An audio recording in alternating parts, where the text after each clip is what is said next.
अवान से सना ख्वानी में एक खूबसूरत और दिलकश आवाज़ की मालिक सना ख्वान रसूल सना काशिफ ने कहा है कि दौरान तालीम गैर नसाबी सरगर्मियों में बढ़ चढ़कर हिस्सा लेती रही।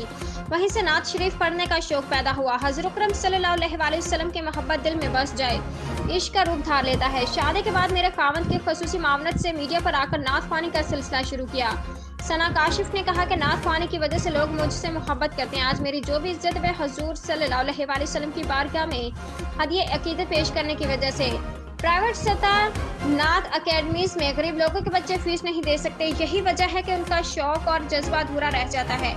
मैं हुकूमत से अपील करती हूँ कि नात शरीफ के फ़रोग के लिए सरकारी इक़दाम उठाए जाएँ और नात और क़ुरात के फ़न में महारत हासिल करने वालों की हौसला अफजाई की जाए। उन्होंने मज़ीद कहा कि मैं अब अनगिनत महाफिल और दर्जनों बार चैलेंज पर नात शरीफ पेश कर चुकी हूँ। कई तकरीबात में नुमाया कारकर्दगी पर सर्टिफिकेट और इनामात हासिल किए हैं। मैं इस शोबे में मज़ीद मेहनत कर रही हूँ।